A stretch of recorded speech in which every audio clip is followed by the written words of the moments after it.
Hello, hello, hello, and welcome to Getting Candid with me, your girl, Helen. I'm still on that note of celebrating my beautiful women, very hardworking, motivating, and inspiring. As you can see today, I have big machines behind me. You're wondering what I'm doing here, yeah? Today, I'm chatting with a lady, a female firefighter, Margaret. I just want to know what motivated her, what encouraged and inspired her to go for this career. Join me on the other side as I chat with Margaret. Let me go behind the big machines, or inside the big machines.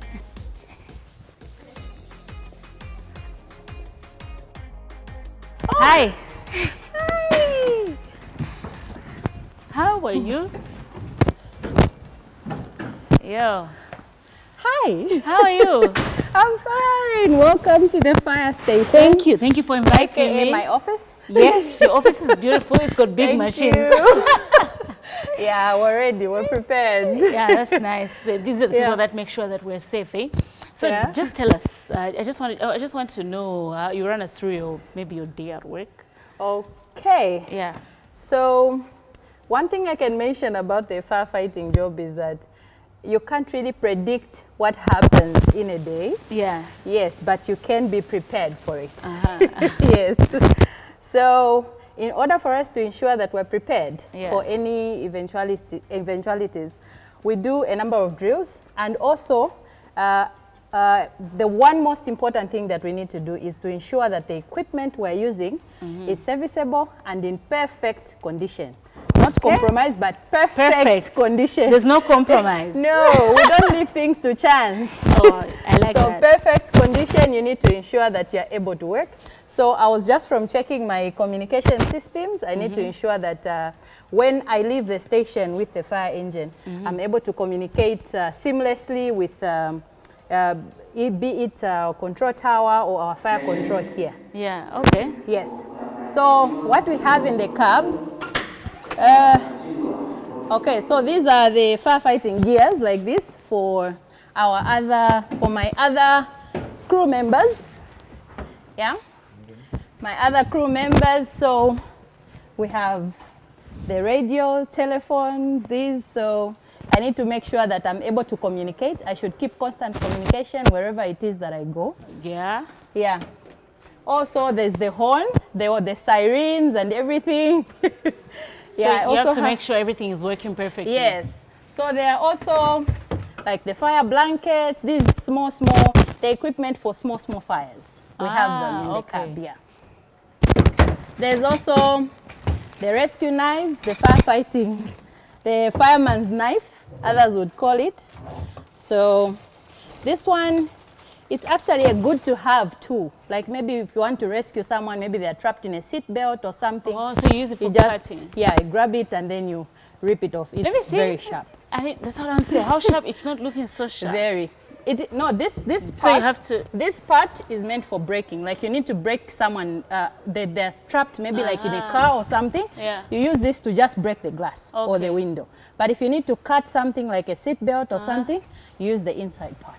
Oh, okay. Yes. Yeah. So, nice. Interesting. Okay, so we also have a self-contained breathing apparatus. Okay. Like if you're going into, I'll give an example, big aircraft, yeah? It crash lands, there's a fire, you need to rescue people inside. Chances are that there would be smoke, there will be, let me just get this loose. Okay.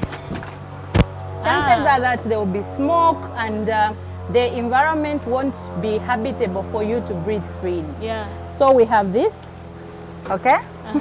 It's even got like a backpack thing like this. Yeah, that's what I'm looking at. Yeah. Like it was just a chair. Yeah, it's strapped on. Yeah. They are strapped onto the chair. So in case you're going to an incident which involves you getting into a confined space, we have the breathing apparatus, okay? So as you are seated, you can easily put it on. Yeah. Like if it's like this and I'm seated, I can easily just get my hand through.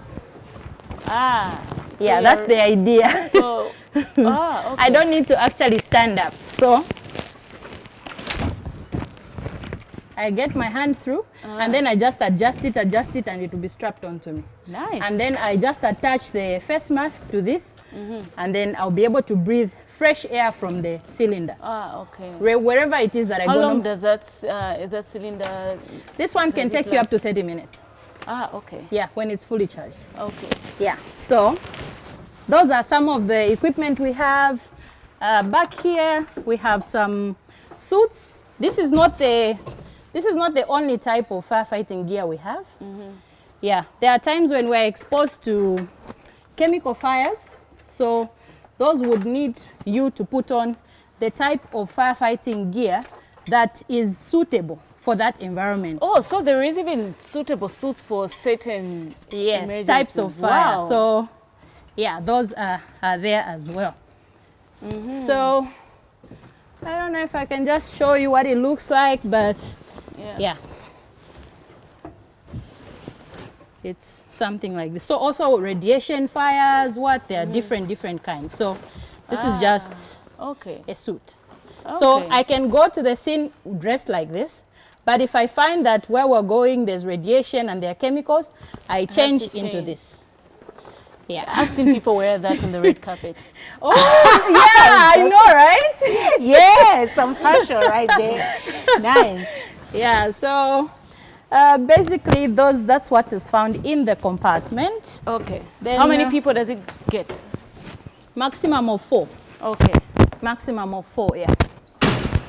So here we have a fire extinguishers, because there are times when you turn out to a fire with a fire engine, but then the fire is small. So you don't necessarily need to use your fire engine. So we have different types of extinguishers. So here we just have 2 types. Okay, so we have this one. So in an event you turn out to a fire, and then you find that it's a small fire that doesn't really require a lot of firefighting media. So we have this one, which is the dry chemical powder, and we have this one, which is the carbon dioxide. Okay. Yeah, so these, we call them first aid fire appliances. Just the way I showed you the fire blanket, it's in the category of first aid fire appliances, just like this. Then we also have a spare cylinder for the air. Yeah, in case. Yeah. Just in case you run out, you have a spare one right there. Nice. So yeah, there's another extinguisher there, but in most cases, we move prepared. Yeah, I can see preparation is there. Yeah. Like you said, it has to be perfect. In here we have, like the cutter. Yeah, this is a curb cutter. In an event where maybe you have someone trapped, be it in a car or aircraft or anything, and you need to cut them, you need to cut out some either boards made of metal or the skin of an aircraft or what, then we use this one. Okay. Yeah.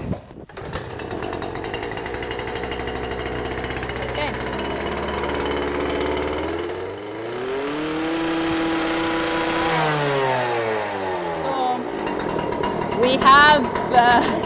you never put your hand there, right? No, please don't. So you cut through, we have different discs that are for metal, some are for wood. Yeah. So you have to change? Yes, I'm able to change. Yeah. Nice. So that's our curb cutter. Among other many. Yes. Now I can see that, and these are the... Yeah, this is a fire hose. It's a type of the fire hose we have, one of the types. So this one, we call it a pre-connect because it's already connected. Okay. You don't need to, I'll show you the other one, which after you get it, you have to connect it.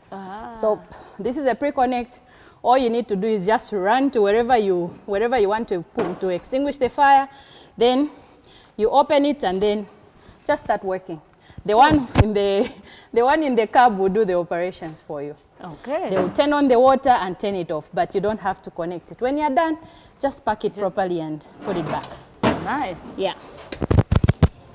I'm learning a lot. You know, we have firefighters in the country, but you don't really know what really goes into the work. Okay, true. Yeah.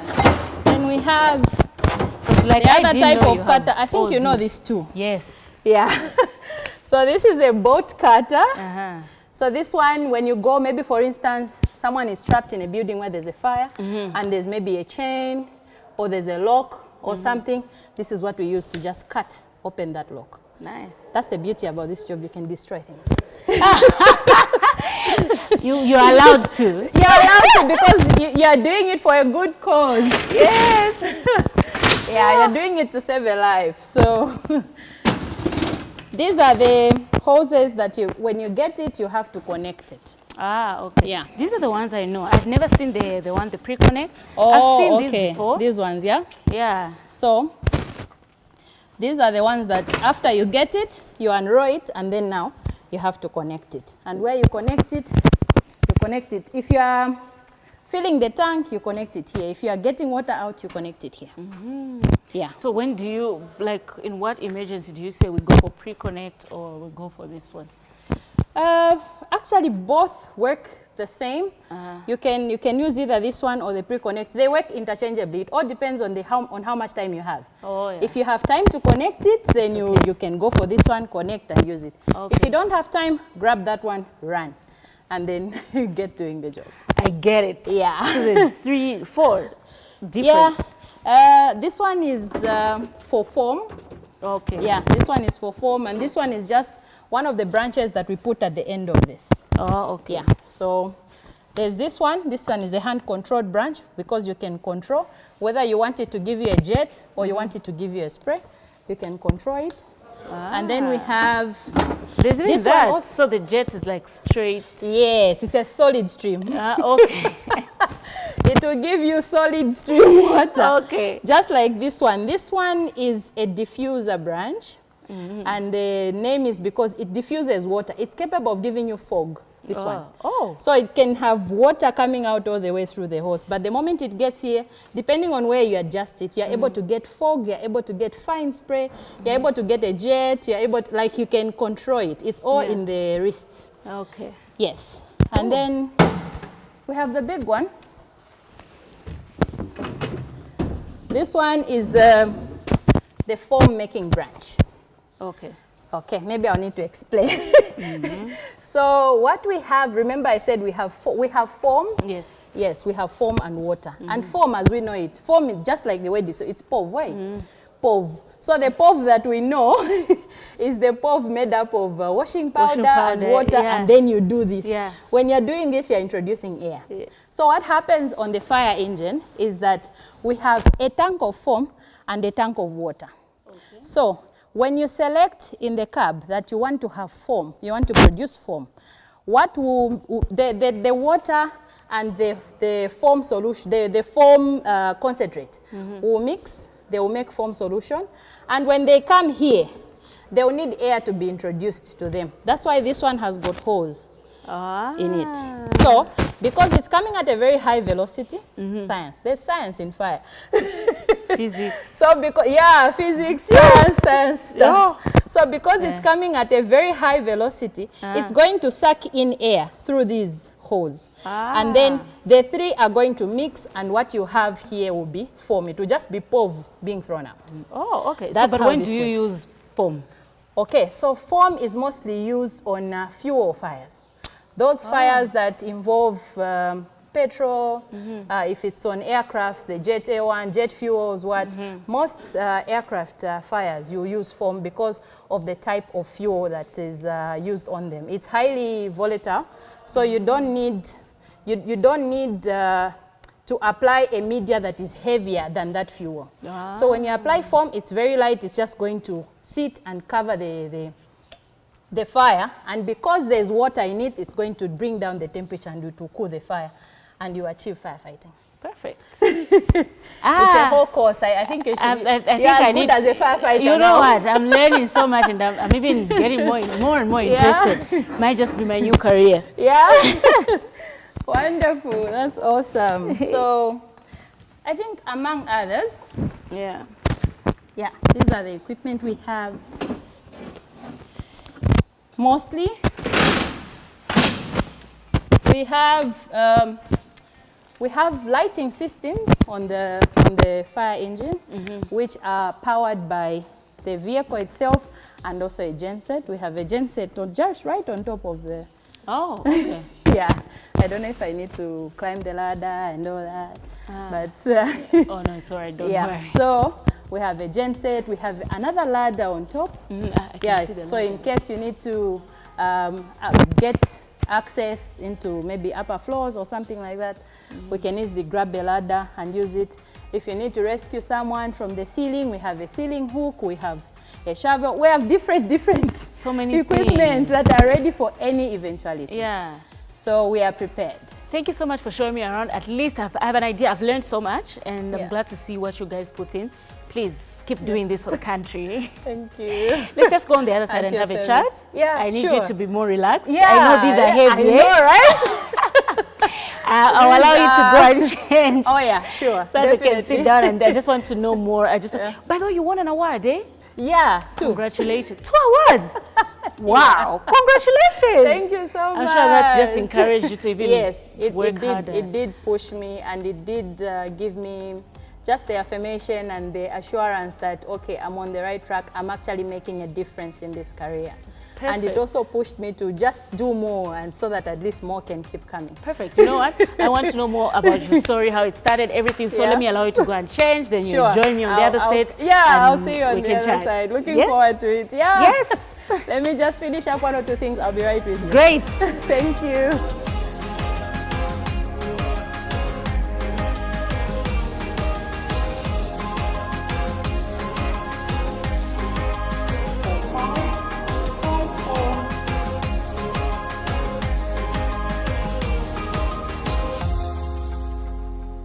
Okay, guys, so we have seen this lady in action, showing us a little bit about how things are done right here from the fire station at the airports. Hi again. Hi. I'm really glad that I'm here today. I'm honored. I'm honored to be part of this amazing show. I've been following it on social media. Thank you. Thank you so much. I'm glad you accepted to be a part of it and allowing us in your space. Thank you. I understand this is a restricted area, so we really, really appreciate for you people to allow us to be here. Thank you. Now, let's just get into it. How long have you been a firefighter? Well, this is actually my 10th year. So Wow. I can proudly say I've been a firefighter for a decade. Wow, we need to celebrate the decay. Yay! But first, what motivated you? Well, firstly, I think it's what I heard about the job. Because I heard, okay, it's challenging. Most ladies don't manage, so there's no way you were going to manage it and all that. So there's a part of me that... Oh no, we understand we're in the workplace. Don't worry, we can just wait. Okay. Okay, so that's the part about being here, guys. You'll be hearing those noises every now and then. Okay, so I wanted to challenge myself because I've always wanted to do something away from the ordinary. You know, every time in our circles you'd hear someone, I want to be a teacher, I want to be a doctor, I want to be so and so, but I never heard of anyone that wanted to be a firefighter. And I personally didn't also know that I didn't know that people actually go to school to study how to put out fires. You know, after you said you never heard your friends say, I've just realized, even since I completed from the time we were in school, I never heard anyone say I want to be a firefighter. Exactly. I see that with other countries, like they're very motivated, but here it's like, it's something that you don't hear every day. No. So it actually requires some certain level of exposure. Maybe you would need to know someone who works there, or someone who's got a friend that is a firefighter, kind of like that. Who did you know? So nobody actually. I knew someone. Actually, that someone was then my sister's boyfriend. Your sister's going to kill you. But she'll kill me for this one, But then her boyfriend knew about this job that is being about this job and where it's offered. So when I heard that, there's actually a job that there's actually a course that you can do for about 3 months. And then after 3 months, you have a certificate, and that certificate will be good enough to get you a job. And I'm like, wow, okay. And I already had an acceptance letter from UNZA. I needed to do a bachelor of something, education, something. Yeah. And then I also wanted to do environmental health. I had applied Rusangu. So I actually had those acceptance letters. So now here's the thing. Because when I hear you say you had applied at UNZA for education something, then Rusangu environment, I think it's that thing that happens to a lot of people when you're complete high school, you're like, Yeah. wherever I'll be accepted, Exactly. let me just throw the applications. But what did you really want to do? Journalism was something that I wanted to do from the time I was young, and my dad was the one that actually brought that upon me, because every time we would sit, listen to the news, then he'd be like, okay, I want to sit one day and watch one of my daughters, one of you on TV. So I'd be like, oh yeah, that will be me. Yes. So I actually thought I was going to do some journalism or something. That's what I thought, until life happened. And here I am. So, but you didn't even apply for journalism. Why? I didn't. Look at me now, taking it personal. Yes. Yeah, I know, right? Because you're an interested party. Yes. Yeah, you're interested. Well, I did not apply because I thought it's something that I can do after I find something to just get me on a salary. Okay. I first got into this job, if I'm really to be honest, I got into this career thinking that it's a short course, and after this short course, when God blesses me with this job, then I'll have enough money to take myself to school and do journalism or whatever course that I wanted to do. But after I joined, I learned a lot. You know, where you're fascinated, you're like, wow. So the fire engine is actually capable of holding about 12,000 liters of water. And then we have these fire hoses, we have foam, we have so many. Everybody thinks that the fire engine just has water. There's actually a lot more that is there, and the mechanism of it, how to put out water, the tactics, it just became so fascinating and interesting for me. And I just continued to empower myself with the same knowledge. And yes, after some time I went to school, did my degree and all that, but still. What degree was it in? I have a bachelor's in occupational health and safety. Okay. Yes. Oh, so but it's somewhere in line with what it's somewhere in you're line doing. with safety and just the welfare of employees in the workplace and so on and so forth. But it came from what I already do. I had to look for something that was still in line with the career I'm in. Just because it was already something I was interested in. But then I think it's only Eden University that's offering degree programs currently in fire and all. But then when I was going to school, they didn't have that program. Okay. So the certificate I did was as far as you could go then. Yes. But they're still offering it at Zest. I'm not advertising for them. But they still offer it, and it's something that's I think I'm seeing a lot of females going there, because now at least the publicity is there. There are a lot of people who are getting to know about the job, and that whether you're female or what, you can still, it's something that you can do regardless of your gender. Yeah. So now you get into the job and you get it, so you're done with school. Didn't you have like a moment of, wow, did I really make the right decision? Yeah. Okay, those were there at first. Yeah. You know, where you're used to sleeping the whole night at home, and then you come to this place where every time there's a movement of an aircraft, bells have to sound, you have to be alert, you have to turn on the engines if there's an emergency in the night. So there was that, we're like, okay, nights are for sleeping. But then these nights are for you to stay alert. Because I'm on this job now that requires me to be alert and awake the whole night, was this really worth it? But with time, I got to love it, and it's a thing where you feel like, oh yeah, there's a call, I have to go. You get that sense of pride whenever you get a call, because you know your services are needed. Yes. And you know that there's, in most cases, there would be someone's life at stake. Wow. Yeah. And also that gives you satisfaction. Yes, it does. It does give you satisfaction, because you are coming through for someone. When, maybe for instance, if it's a building that's on fire, everybody else will be running away, but that's where you're going. You're going the opposite direction. So you're like the hero in those movies that we see. You are heroes, actually. You know, I wanted to say that, you know, if you are doing a job that has like, somebody's life depends on it, whether it's a plane, whether it's a house, that person's life or their property is in your hands. Have you ever been in a situation where you had to save somebody's property or somebody's life and it didn't work out? No, I don't think those...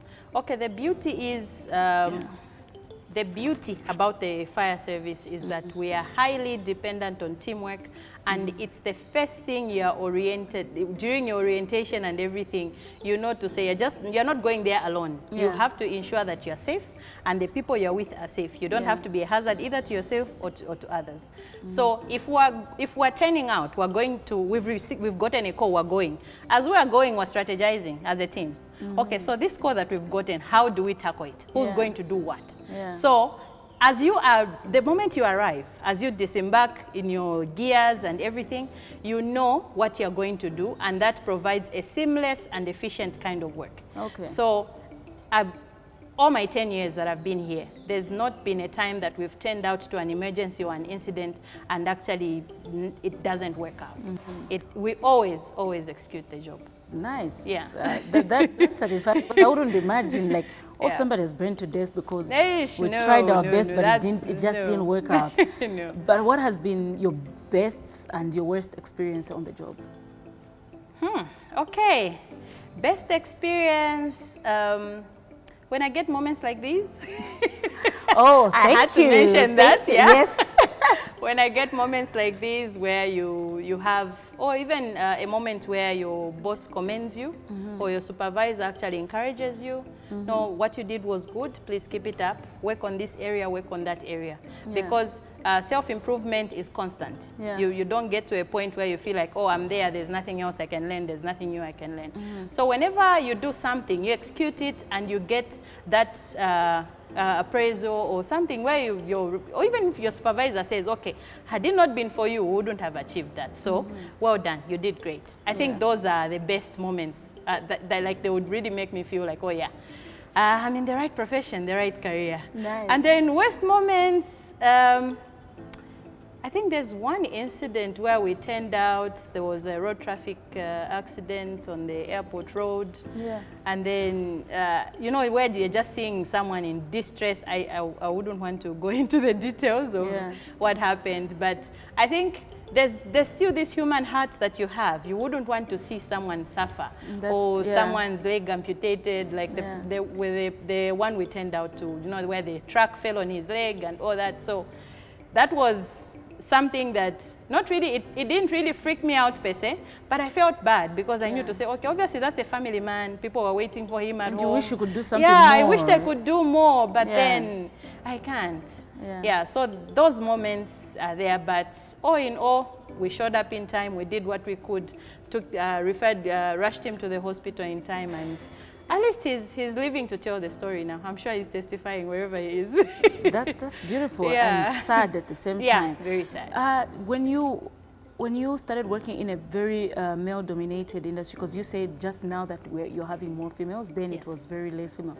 How was it at the beginning? Were you ever intimidated, and how helpful were the men that you were working with? I've seen though the environment, like I could see. Yes, there are still more males than females, and I feel it had, for me, it had a lot to do with the change of mindset, because we undergo the same training. When we're doing drills, we're given the same tasks, same everything, regardless of your gender. Just for those that don't understand, drills, please explain. Okay, so a drill is like a simulation. Yes, it's a simulation. Maybe you simulate an air crash. Yes, an aircraft has crashed. She doesn't know how to speak English. English like a layman. What she means is example, like for example, there was an aircraft on fire. How can you? For example. But they actually give you almost real scenarios, right? Yes. So we get to have real scenarios where the shift supervisor will tell you to say, okay, today, for lack of better terms, I'll say today, let's imagine that there's an aircraft that has crash landed and it's somewhere just right over there. So what do you do? So he'll just give you that, and then it will be now up to you to strategize and see how best you can approach it, which side is upwind, downwind. okay, which side is the wind coming from? Because because you know, if you go opposite the wind direction, the smoke and the flames and the heat will be coming at you. Yeah. So you have to know how to position your fire engine. So you have real fire at that moment. Yes, you have real fires, and then there are times when you have pretend fire. Okay. Yes. So you have to know how to position your engine. Yeah. So he'll be there just taking note to say, oh, okay, they've positioned well or they haven't positioned well. He won't tell you what you're doing wrong or right at that time. Yeah. Yes. So you position your engine. After you position your fire engine, you come out, and how you're going to attack the fire, you have to decide, we're going to do it as a team, like this side and this side, or just one person. While others are fighting the fire, others have to pretend to rescue people. So it's a simultaneous operation. So it's a drill. So if you are pretending to be acting out an air crash, it's a crash drill. Yes, you are simulating a crash drill. So we get to have, there are a number of drills, because in the fire service, we are likely to encounter a number of emergencies. From medical emergencies, air crash, accident, vehicle accidents, maybe someone fainting, someone collapsing. There are so many things. So we get to simulate them so that we're all on the same page and we all know what we're supposed to do, what we do well, what we don't do well. The next time we have something similar, obviously we do better, and we continue to improve on a day-to-day basis. Yes. So let me just take you back to the conversation. So you were saying what motivated you, what encouraged you in being in a male-dominated was change of mindset. You are given the same drills. Yes, change of mindset, and we undergo the same training. So I had to adjust my mind, because we are brought up in this society where you are told to say, oh, for a lady you have to do the plates, you have to do the cooking and all that. Then the men go in the field. When it comes to digging or other hard jobs or things, they are for the men. So as you grow up, you are raised with that mindset to say, I'm a lady, there are things I can't do and there are things I can do. Especially things that involve me getting physical, or like lifting things, or cutting down something, it has to be a man. So I had to now renew my software. Change the mindset, because then I thought, okay, we're going through the same training, same everything. That means the field has been leveled. That means what the other gender, I will call the other gender, what the other gender is capable of doing, I equally can do it. It's just a mindset. It's just, I need to tell myself and put myself out there. I shouldn't discourage myself just because I'm female. Then I should say, okay, no, for these drills I won't do because I'm a lady. No, there's nothing like that. When an emergency comes, it doesn't choose whether you are a woman or you're a man. All of you will need to work together to save someone's life and obviously property, like you earlier stated. So I had to adjust my mind, and when there are times that when there's work involved, I forget that I'm female. You just have to switch off that, oh, I'm a lady and all that. So you forget about all that, and you just get on the job, you work, and you just view everyone like you're all the same. You're all at the same level, regardless of your gender. And that's one thing that we've embraced here. There's teamwork, and nobody would make you feel like, oh, you're female, stay at the station, we're going to handle this with the males. There's nothing like that. So the field is leveled, and that gives me the courage and also the, how can I put it, the drive to put in my best, and also to perform according to what is expected of me, and even more. Because obviously for a lady, they would expect you to, maybe you get tired fast, or maybe you do this and that. But then, because you know that you are doing the same job as your fellow males, and you have to constantly prove a point, looking at the society we're living in, the expectations from a lady are quite minimal. So you constantly have to prove yourself and all that. So it had to do a lot with the change of mindset.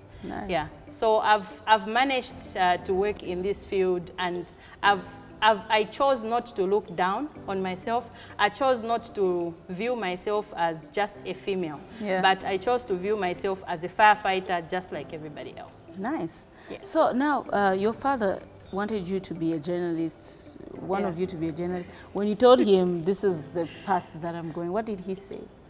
Well, I think if there's one thing I always appreciate about my father is that he would ask, he would try to get as much information as possible. So he was like, okay, so what made you arrive at this decision? Yeah. What made you arrive at this decision? So I said, okay, this is something that I need to do. And then when I do it, I get the job. Then afterwards, I'm going to now take myself to do journalism. So he said, okay, fine. If that's the plan, then well and good. So he said, okay, go for it. Although there were others who were like, no, this one you can't manage. It's a man's job. I mean, they carry heavy things, they do drills, they do what, so there's no way you're going to manage. Yeah. And others would even say, you know those that would say, hey, if you do this, I need to actually go back to for that finger. You can go and cut it. 10 years down the line, I'm here. Where is your mother? My mother is actually late. Okay. Yeah, she passed on in 2009. Okay. Yes. So it's just been dad. It's just been that. Okay, Yeah, so she then. wasn't there to see you get to this. No, that's usually the sad part. But Do you think she was going to be to agree with you studying? I was raised by a tough woman. Yeah, that's nice. That one was tough. So I want to believe that at first she would have been skeptical about it, but after some time, I feel she would have been proud looking at how her daughter turned out. Okay. Yes. Are you married? No. You have kids? Yes, I have 2 boys. So how often do you spend time with your kids? Okay. Because you guys were just explaining to me how busy your schedule is. Yes, and I'm just thinking, our schedule is busy, but we get to have some off days. Yeah. Yeah, we get to have some off days, sometimes 3 days, sometimes 4 days, nice. sometimes 2 days. Yeah. And yeah, it's a shift arrangement. So when you're doing a night, you spend the day with them. It becomes challenging when they are going to school. Oh, yeah. Because they're at school, you're at work. By the time you're knocking off, they're at school, they knock off, you're at work. So there are those days. But if there's one thing my children have always been assured of is that I'm there. Yeah. No matter what happens, even if I'm at work, should they need me, if I need to attend to their needs, I do. Nice. And they know to say, yeah, mom can go for work and all, but she'll be back for us. Yeah. She always comes. Nice. Yeah. What would you tell a young lady out there who's debating between careers? Look at you, you went for like 3, you applied for like 3 things. But I think this is what you were meant for, yeah? Yeah, if you've managed to shine and feel fulfilled. Yeah, if you're fulfilled with something, I think then that's just your calling. Yeah. Yeah. So what would you say to a young lady out there who is not sure what they would want to do, or maybe they are worried about what society is going to say about the career choice? Because there's also that. Yeah. Some people will say, those are I want to always be a there. nurse because it looks good in a uniform and people will look at me as a nurse. I want to study accountant. I want to be an accountant just so I can, but maybe deep down they want to be a firefighter. Yeah. They want to do engineering or something. What would you tell them? I want you to just look into that camera and just talk to somebody. Okay, so dear girl child, it's okay for you not to have things figured out right away, but it's important for you to identify what works for you, what you would love to do, and set deliberate strategies, set deliberate goals, and be deliberate about what you do, for instance, like when you're on social media and all that, be deliberate about that because you can easily be swayed off. For instance, if you want to be a banker, we've got a number of role models that are in the banking industry. There's the Mizinga Melus, we have the Chibesa Kundas, and the newly appointed FNB CEO. Yeah.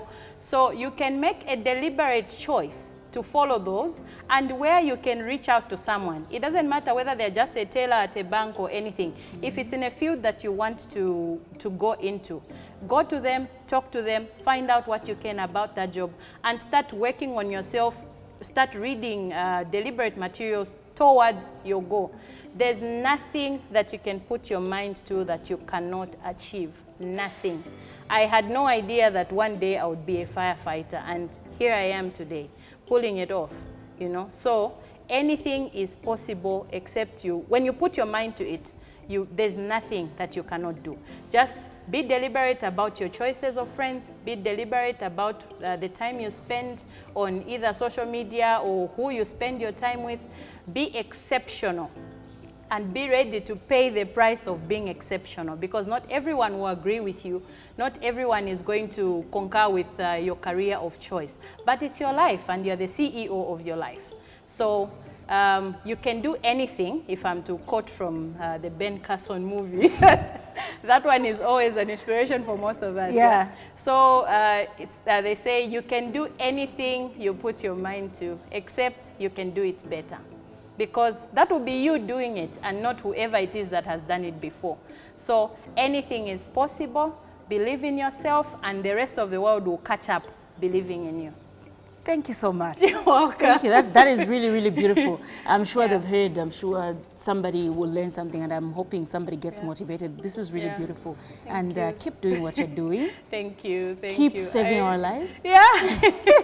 I do get encouraged, actually, mostly when I am called. There are a number of schools that would have these career days. Yeah. You know, like we're now moving from a time when you would have careers day, people dress like doctors, they dress like what, but they never actually get to meet a doctor. Yeah. So I've had the privilege to be invited to several schools, maybe when they have a careers day, and then they would have kids dressed up as firefighters. Then the moment they see a firefighter showing up, they'll be like, wow! Yeah. And then you talk to them, you just encourage them, especially the girls. Yeah. You encourage them, you reach out, anything is possible. I was where you are. And in our times, we wouldn't really have these privileges of meeting people who are already doing these careers that we want to do. So these who are growing up now have the privilege. There's even social media. So there are so many platforms where you can meet these career women that have done it, that are demonstrating to us every day that anything is possible. Yeah, that's true. Any career, engineering, policing. Is it policing? Yes. Being a cop. Being a cop, everything. Yes, everything. Yeah. So I'm always moved to talk to and reach out to whichever person that I'm able to talk to. I believe my story may not be their story, but they can learn something from it and hopefully find some inspiration. Definitely. I like what you said at the beginning when I asked you to close, where you said it's okay to not really be sure what you want. I think it's something like that. Because we do get confused at some point. You're thinking, am I sure this is what I really want to do? But the most important thing is to find your way and getting serious in whatever you do. Yes, exactly. You can't have everything figured out in a day. No, you can't. That would be too much pressure on yourself. That's true. It's true. Thank you so much. You're welcome. Thank you. It's been lovely. Yeah.